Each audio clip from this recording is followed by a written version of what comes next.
Hey folks, I am Ryan Goodman and you are listening to the Agriculture Proud podcast. Join the conversation and find all my content at agricultureproud.com. Hello and welcome to episode 3 of the Agriculture Proud podcast. I am your host, Ryan Goodman, coming at you from a warm and sunny Helena, Montana. I tell you what, we can't complain. There's still snow falling up in the mountains and plenty of warm temperatures for us this time of year.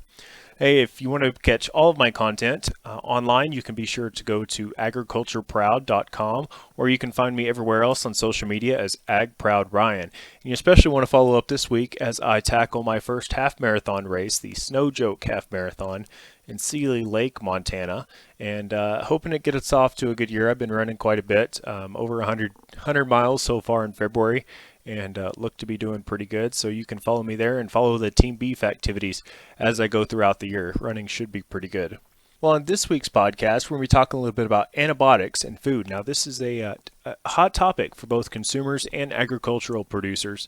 As we move into 2016, some changes are coming by the end of the year and how we are able to use antibiotics. And there's been a lot of questions, a lot of people complaining that the government overreach in this situation, telling us how we should use these things. And I'd want to challenge that and say that this is a good move in being able to measure our use of antibiotics and being able to continue the conversation about how we are good stewards of these products. So on the consumer side, folks are worried about, are antibiotics in my food? Is my food safe? Are there antibiotics in my meat? Are antibiotics leaching into the soil or other parts of the food system and creating antibiotic-resistant bacteria?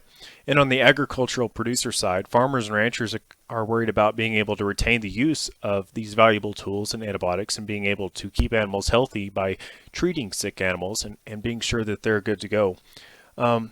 And all of this stems from changes in 2014 and 15 to the FDA guidelines, guidances 209 and 213, and how antibiotics are being able to use, looking at, are these important to human medicine? And been in talking with the CDC on some of those things, and how are we able to use these for growth promotion? And which actually that label is being removed from all antibiotics, and especially we're looking at Veterinary Feed Directives today, or VFDs, and specifically feed grade antibiotics. I had the opportunity recently, actually last fall, to sit down with Dr. Bruce Hoffman from Elanco Animal Health for a lengthy discussion regarding these VFDs. He explained the changes and requirements in more detail and what we need to know before the new rules are in place by the end of 2016. Dr. Hoffman explained key points in the changes coming with veterinary feed directives, including the importance of involving veterinarians and nutritionists in our management decisions on the farm and the ranch and abiding by label uses for antibiotics, which is pretty important. Then Dr. Hoffman and I also talk about ensuring customers that we're being good stewards of our resources in these conversations about antibiotics use in livestock. So on today's podcast, I'll sit down with Dr. Hoffman and have a portion of that conversation for you, as well as some information about what Elanco Animal Health is doing to bring greater awareness to the importance of protein and providing healthy food for hungry amongst us around the world with a growing population, and how are we going to continue to feed those folks. So we'll take a look at their Feed the Nine campaign, and you can also find more information about that at sensible-table.com. So without further ado, here's a conversation between myself and Dr. Bruce Hoffman of Elanco Animal Health. I hope you enjoy and stick around later for some show notes at the end.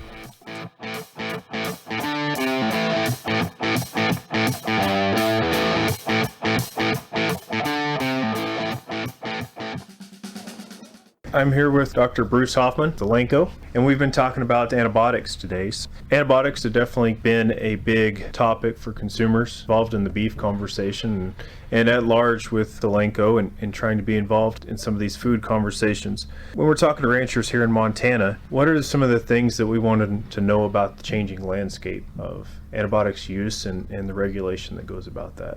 Thanks, Ryan, for the opportunity to talk about this. Obviously, the consumers are concerned about antibiotics. We monitor social media through Elanco on a regular basis, and we do see that although they're concerned, it's not top of mind.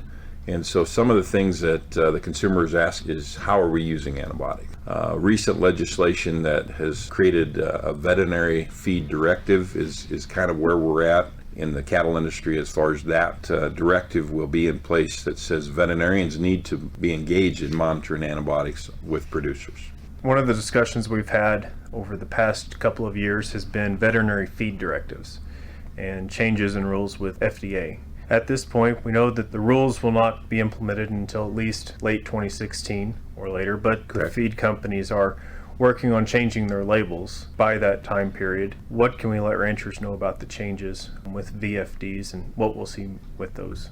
The big thing is Veterinary Feed Directive involves only feed and water grade antibiotics. So this is not injectable products. This is just the products that you're going to put in your feed. Specifically, mostly the tetracyclines, macrolides. Our product would be the Thailand product, Pulmotil product. Those basically are products that you will now have to have a veterinarian that will sign a form called a Veterinary Feed Directive that says this feed is in accordance with how it's administered on the label at the proper dosage for the proper cattle and for the proper time. So what we're encouraging people is actually this is a positive aspect that we can portray to consumers, that we are concerned about antibiotics and how they're used, and we're allowing veterinarians to engage in that. What I'd say with ranchers is that we need to first look at what products we're using. What products are we currently putting in the feed?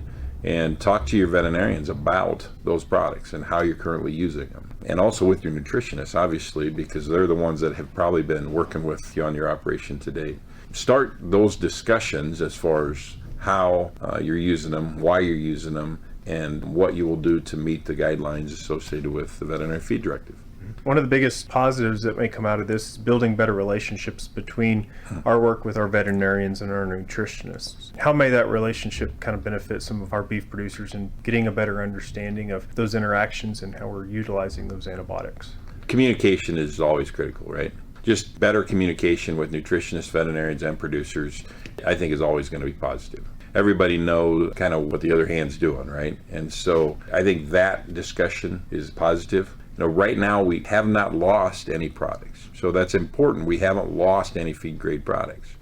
All the companies that have these feed grade products have voluntarily agreed to implement this, and the one thing that will come off the label is we will not be able to use these products for performance only. Products that were labeled for improvement and gain, those type labels will come off. We will be able to use those though for control, for treatment, and for prevention of diseases that we face in the cattle industry, which is excellent for us because basically it still allows us to use these products in an appropriate way. The other thing, Ryan, that's important, I think, is that this affects only what we call shared class antibiotics. Okay, so shared class antibiotics that are primarily in the cattle industry are primarily going to be the macrolides and the tetracyclines that we use in cattle production. Products that we call ionophores are classified as animal-only antibiotics, and those products will not be affected by this. We will be able to use those products in the way that we've always used them for disease state and for growth and performance. In my opinion, Ryan, these are extremely positive things that affects us. It's just we need to start the dialogue as far as how we enter into this, because you're right, the key is it will take place the end of 2016, beginning of 2017. So we have some time to talk through these issues. One of the aspects to this has been, part of this conversation is driven by consumer concerns about what's in their food supply and what's being used to grow that food. And so we as beef producers aren't always as aware, right, or in tune with consumer perceptions and why those perceptions necessarily exist. Part of this is going to be definitely that we have better record keeping systems and abiding by better work and relationships with our nutritionists and our veterinarians, and being able to verify that we are using these antibiotics and these tools and these technologies with our feed supplies as being better stewards. I think the consumer sees, that over 90% of the antibiotics, the tons of antibiotics sold in the animal agriculture fall under OTC or over the counter. And so the consumer looks at that and says, well, gosh, there's no veterinarian involved in that. And so I think it's a perception. And I think we as an industry, getting the veterinary profession involved in that is a good thing for the consumer, because they trust veterinarians and they see that, yes, that veterinary oversight is important, because when we go to the doctor, Ryan, we have to have a prescription. We have to have some doctor give us permission to get those products, right? And so I think the consumer expects us in the cattle industry to have some similar type oversight. Although that can be frustrating because it's different what we've always done, it's still important, and it's important that we address those consumer concerns, because obviously they're the ones eating our product that we're producing every day. If you were to summarize kind of the message on the changing landscape in antibiotics and how we can utilize this as focusing on the positive moves in these efforts. The big thing is learning more about antibiotic messaging. How are we talking to the consumer about the antibiotics we do use? And I think the big thing is start the dialogue with your veterinarian, with your nutritionist. Understand where you utilize feed grade products and water products on your operation. Understand the importance of them, make sure they continue to be important, how you can continue to use them, and have the right messaging also to the consumer as far as us collectively as a cattle industry, saying that we're serious about this, we're addressing it, we are wanting to do the right thing. But we also want to keep antibiotics. I want to fight for the use of antibiotics because my job as a veterinarian is to keep animals healthy, right? And just like humans, we need antibiotics to keep our animals healthy. But we need to use them appropriately, judiciously, and we need to get that message back to the consumer. And I think we're at an interesting point in time. They're watching how we react to this, Ryan. The other thing I've learned that since we have a product that's already under a VFD, I've learned that it's not difficult to comply. It's not difficult to institute these. There's definitely steps we can do, but it's not difficult. There's plenty of people out there that will work with you as a rancher to make this happen. So let's make this a positive aspect and continue to be able to use antibiotics. Elanco has some neat programs on a larger global scale, definitely drawing awareness of hunger and being able to produce enough food for a growing food supply. And one of those campaigns is the Enough campaign. It goes along with the social media hashtag of Feed the Nine. Can you give us a little bit of a brief introduction to that program and where we can find more information on it? Thanks, Ryan. The big thing on Feed the Nine is we've been hearing as far as how do we meet the protein needs of the world in 2050. And actually it's sooner than that, 2020, when we have the middle class that is growing so rapidly and we need so much more protein and they have the money to pay for protein, right?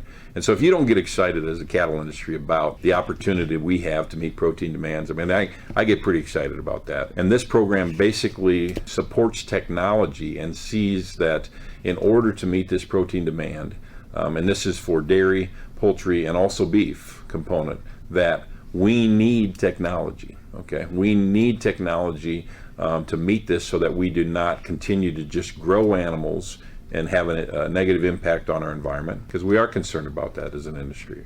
This message to consumers is that we as a cattle industry can do this using technology, meet these demands, and also reduce the impact globally on the environment. I would encourage anybody listening to get on Feed the Nine on Twitter.